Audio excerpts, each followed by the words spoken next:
Hello dear student, welcome back in the class of assembly physics. आज जो अपन topic पढ़ने वाले हैं उसका नाम है वर्ण विपतन। ठीक है, देखिए वर्ण विपतन को पढ़ने से पहले हमने पढ़ लिया गोलीय विपतन। ठीक है, उसके बाद हमने पढ़ा था कोमा, और कोमा के बाद हमने पढ़ा था अबिंदुता। ठीक है, ये तीनों टॉपिक हमारे क्लियर कंप्लीट हो चुके थे। आज अपन स्टार्ट करेंगे क्रोमेटिक एबरेशन अर्थात वर्ण विपतन। तो वर्ण विपतन होता क्या, देखिए इसके लिए सबसे पहले अपन क्या पढ़ेंगे, वर्ण विक्षेपण पढ़ेंगे।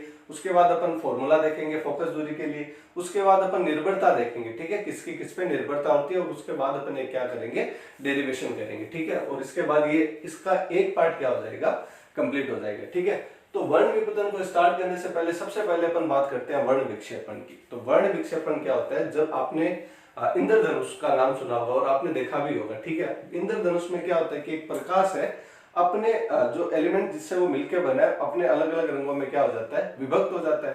तो एक प्रकाश का अपने अलग अलग रंगों में क्या हो जाना, विभक्त हो जाना। ठीक है, क्या कहलाता है, वर्ण विक्षेपण कहलाता है। अब यहाँ पे वर्ण विक्षेपण का वर्ण विपतन से क्या मतलब है, ये मतलब ये इसको कैसे रिलेट करता है। तो इसको समझने के लिए अपन ऐसे समझेंगे कि निर्भरता से आपको समझ में आएगा, क्योंकि जो अपवर्तनांक होता है, अपवर्तनांक की निर्भरता होती है आवर्ती पे। ठीक है, और अपवर्तनांक की निर्भरता किस पे होती है, फोकस दूरी पे। तो अलग अलग फोकस दूरी पे निर्भरता रहेगी तो विक्षेपण क्या होगा, अलग अलग प्रकार से होगा ना। तो इसका मतलब आवर्ती और फोकस दूरी आपस में एक दूसरे से क्या करते हैं, इंटरकनेक्ट करते हैं। ठीक है, अब ये कनेक्ट कैसे कनेक्ट करते हैं इसको अपन आगे देखेंगे। तो आइए अपन स्टार्ट करते हैं वर्ण विपतन। तो वर्ण विक्षेपण को हमने जाना कि प्रकाश का अपने अवयवी रंगों में विभक्त होना, अवयवी रंगों में विभक्त होना। ठीक है, विभक्त होना। अब ये इंपॉर्टेंट नहीं है, इसको अपन ज्यादा ऐसे नहीं करेंगे। ठीक है, मेन चीज क्या है, अब जो स्टार्ट होगा। ठीक है, तो देखिए हम एक फॉर्मूला जानते हैं कि 1/f पतले लेंसों की फोकस दूरी का फॉर्मूला, आपने इसको डेराइव भी कर रखा होगा। ठीक है, 1/f is equal to mu minus 1/r1 minus 1/r2। 12th class में शायद आपने इसको डेराइव भी कर रखा होगा। वैसे आप ये जानते हो, जहां पे f क्या है, फोकस दूरी, और म्यू क्या है, अपवर्तनांक है। ठीक है, देखिए यदि निर्भरता की अपन बात करें तो अपन जानते हैं कि जो अपवर्तनांक है वो किस पर निर्भर करता है, फ्रीक्वेंसी पर। किस पर, फ्रीक्वेंसी पर। और अपवर्तनांक भी किस पर निर्भर करता है, फोकस दूरी पर। ठीक है, इसका मतलब ये हुआ कि अलग अलग प्रकाश की आवृत्ति क्या होती है, अलग अलग होती है। अपन जानते हैं विबज्योर, ठीक है, violet, ivory, blue, green, yellow, orange, red. ठीक है, इसमें सबसे ज्यादा फ्रीक्वेंसी किसकी रहती है, लैम्डा सबसे ज्यादा किसकी होती है, आर की। और फ्रीक्वेंसी सबसे ज्यादा किसकी होगी, इसकी, क्योंकि फ्रीक्वेंसी इज इक्वल टू होता है 1/लैम्डा। ठीक है, व्युत्क्रम होता है। तो यहाँ पे हो गया बैंगनी कलर, यहाँ पे क्या हो गया, बैंगनी कलर। ठीक है, और ये कौन सा हो गया, लाल कलर। अब यहां से पता चला कि ये जितने भी अलग अलग कलर है तो उनका अलग अलग क्या होगा, मतलब फोकस दूरी होगी। क्यों होगी, क्योंकि फोकस दूरी की निर्भरता है किस पर, अपवर्तनांक पर। इसका मतलब अब फोकस दूरी की अपवर्तनांक पर भी है और अपवर्तनांक की आवर्ती पर भी है। और अपन जानते हैं विबज्योर से, यदि आप इसको सिंपल समझना चाहो तो अपन जानते हैं विबज्योर से अलग अलग प्रकाश की क्या रहती है, अलग अलग वेवलेंथ रहती है। इसका मतलब हर प्रकाश क्या करेगा, अलग अलग मतलब फोकस दूरियां बनाएगा। ठीक है, अब इसको अपन एक डायग्राम से समझते हैं, इसको अपन एक डायग्राम से समझते हैं, जिससे अपन को जो क्रोमेटिक एबरेशन है ये भी समझ में आ जाएगा। देखिए कैसे, हमने एक बनाया लेंस। ठीक है, यहां पर हम दो प्रकाश ले, फॉर एग्जाम्पल जैसे मान लीजिए कि मैं बात करूं कि पहले जो किरण आ रही है वो आ रही है वॉयलेट की, मतलब बैंगनी प्रकाश। सिंपल अपन समझे तो ये जो प्रकाश है वो कौन सा है, बैंगनी प्रकाश। ठीक है, अब बैंगनी प्रकाश है तो इससे क्या होगा कि जो घुमाव होगा, मतलब यहां से अपवर्तित होगी, अपवर्तन होने के बाद वो क्या करेगी, मुड़ेगी। चलो ठीक है, अब मुड़ेगी, पहली बात। दूसरी बात ये किस पे आती है, ये फोकस बिंदु पे आती है। जब कोई प्रकाश की किरण मुख्य अक्ष के समांतर आती है तो अपवर्तन होने के बाद वह फोकस बिंदु से गुजरती है। लेकिन अब वो कौन सा फोकस बिंदु होगा, वो होगा वॉयलेट के लिए फोकस बिंदु, जिसको अपन क्या बोलेंगे, जिसको अपन बोलेंगे एफवी। क्या बोलेंगे, एफवी। ठीक है, अब देखिए यहां पर सबसे ज्यादा जो अपवर्तनांक रहेगा वो किसका रहेगा, वॉयलेट का रहेगा। ठीक है, तो वॉयलेट का रहेगा तो यहाँ पे जो एंगल बनेगा सबसे ज्यादा वो किसका रहेगा, वॉयलेट का रहेगा। उसके बाद जैसे मान लीजिए कि आपकी जो किरण आ रही है वो कौन सी, रेड आ रही है। ठीक है, तो रेड है तो ये श्वेत प्रकाश, ये कौन सा प्रकाश है? श्वेत प्रकाश। तो श्वेत प्रकाश में तो सारे प्रकाश के मतलब सारे किरण होंगे, ठीक है, सारे क्या होंगे? कलर रहेंगे, ठीक है। तो बैंगनी उड़ गई, उसके बाद जो रेड होगा वो मुड़ेगा, पर उतना नहीं मुड़ेगा जितना कितना कौन सा मुड़ा है? वॉयलेट मुड़ा है। क्यों? क्योंकि अपन जानते हैं कि रेड कलर की जो लैम्डा रहती है वो सबसे ज्यादा रहती है, इसलिए फ्रीक्वेंसी सबसे कम होगी। फ्रीक्वेंसी सबसे कम होगी, इसका मतलब म्यू कम हो गया। और म्यू किसके व्युत्क्रमानुपाती है? फोकस दूरी के। तो जिसका जितना ज्यादा म्यू उसकी उतनी फोकस दूरी कम।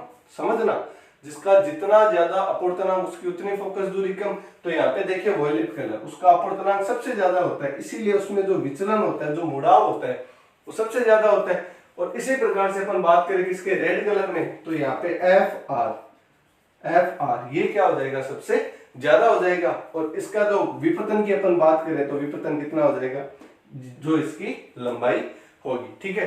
तो ये रहता है हमारा कौन सा? वर्ण विपतन। वर्ण विपतन का मतलब प्रकाश के अपवर्तनांक की वजह से अलग अलग फोकस दूरियों में क्या हो जाना? प्रकाश का बढ़ जाना या अलग अलग एंगल पे मुड़ जाना, क्या कहलाता है? प्रकाश का वर्ण विपतन कहलाता है। अब यह वर्ण विपतन भी कितने प्रकार का होता है? 2 प्रकार का होता है, ठीक है। पहला कौन सा होता है?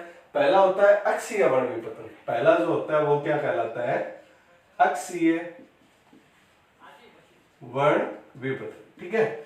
अब अक्षीय वर्ण विपतन सिंपल ही है। इसमें क्या रहता है कि अपन अक्ष पे लंबाई देखते हैं, जो वर्ण विपतन हुआ उसकी क्या देखते हैं? लंबाई। तो देखिए एफ आर में से यदि मैं एफ वी घटा दूं तो मेरे पास कितना बचेगा? मेरे पास जो लेंथ रहेगी वो कितनी रहेगी? इतनी रहेगी। और ये मान क्या कहलाएगा? अक्षीय वर्ण विपतन। दैट मीन्स यहाँ पे कितना हो जाएगा? एफ आर माइनस कितना हो जाएगा? F V. ये किसका मैग्नीट्यूड होगा? अक्षीय वर्ण विपतन का मान हो जाएगा, ठीक है। तो ये रहा सिंपल। अब अपन क्या करेंगे? अब अपन डेरिवेशन करेंगे किसके लिए?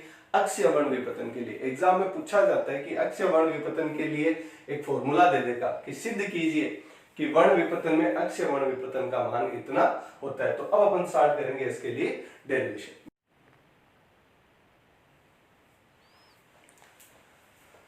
देखिए स्टूडेंट, अब अपन पढ़ेंगे अक्षीय वर्ण विपतन के लिए डेरिवेशन, ठीक है। ये डेरिवेशन इंपॉर्टेंट है, ये डेरिवेशन एग्जाम में पूछा जाता है, ठीक है।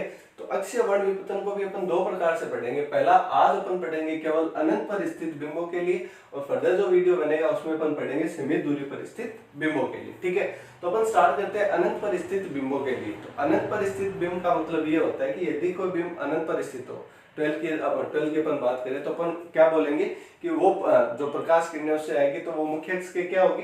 समांतर होगी, ठीक है। मुख्य अक्ष के क्या होगी? समांतर। दैट मींस अनंत पर कोई भी स्थित है, उसका मतलब क्या है? जो किरणें आ रही है वो मुख्य अक्ष के क्या आ रही है? समांतर आ रही है। ये लीजिए, प्रकाश की किरणें क्या आ गई?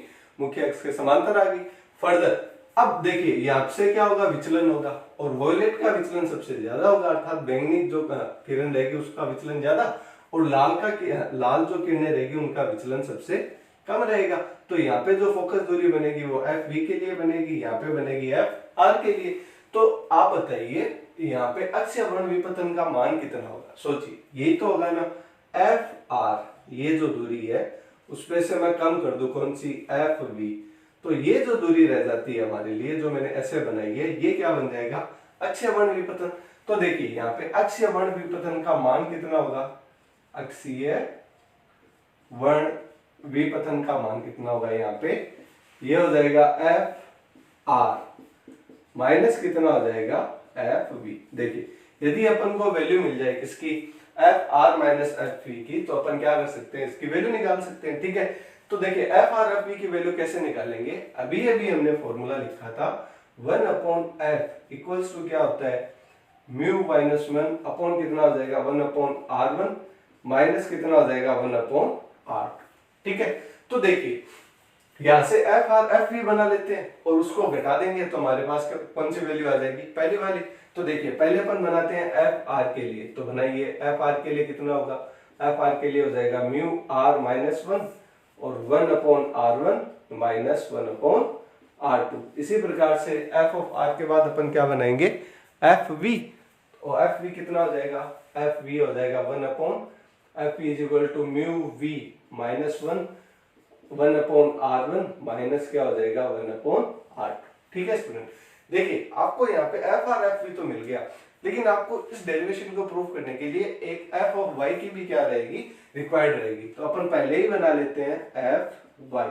एफ ऑफ वाई कितना हो जाएगा, म्यू वाई माइनस 1, और अपॉन में कितना हो जाएगा 1 upon R1 minus 1 upon R2। हो गया, मल्टीप्लाई हो गया, और 1 के अपॉन में क्या हो जाएगा R1 माइनस R2। ठीक है, अब अपन क्या करेंगे, अपन को क्या चाहिए, F R minus F E चाहिए। तो समीकरण इसको बोल देते हैं 1, इसको बोल देते हैं 2, और इसको बोल देते हैं 3। तो इक्वेशन 2 में से इक्वेशन 1 को घटाने पर, अब देखिए 2 में से ही 1 को क्यों घटाया, क्योंकि देखिए एफ बी वैल्यू कम है, तो 1 अपॉन में क्या हो जाएगा ज्यादा, एफ आर वैल्यू ज्यादा है तो 1 अपॉन में क्या हो जाएगा कम। दैट मींस अपन किस में से किसको घटाएंगे, से इक्वेशन 2 में से 1 को घटाएंगे। तो 2 कौन सी है, 1 अपॉन एफ बी, तो 1 अपॉन एफ बी माइनस क्या करेंगे 1 अपॉन एफ आर। इसी प्रकार से इसको घटाएंगे तो हमारे को मिलेगा mu V minus mu R bracket 1 upon R1 minus 1 upon R2। हो गया, अपन को क्या मिल गया, F V minus F R. इसको जब अपन सोल्व करेंगे तो हमारे पास वैल्यू आ जाएगी F R minus F V upon कितना हो जाएगा एफ वी एफ आर, और इस तरफ क्या बन जाएगा mu V minus mu R. देखना इसको मैं ऐसे लिखूंगा, bracket 1 upon R1 minus 1 upon R2। देखिए देखना मैंने इसको ऐसे लिखा है, ठीक है। फिर इसमें अपन क्या करेंगे, थोड़ा सा चेंज करेंगे। चेंज क्या करेंगे वो देखना, मैं ऊपर नीचे म्यू आर माइनस 1 से क्या करवा दूं गुणा, म्यू आर माइनस 1 से क्या करवा दे गुणा। तो देखिए ये वाली जो टर्म है वो कितनी बन जाएगी, एफ ऑफ वाई के जैसे। देखिए म्यू वाई माइनस 1 बन गया, तो इसको अपन बोल सकते हैं, इतनी टर्म को बोल सकते हैं अपन F of Y, 1 upon F Y.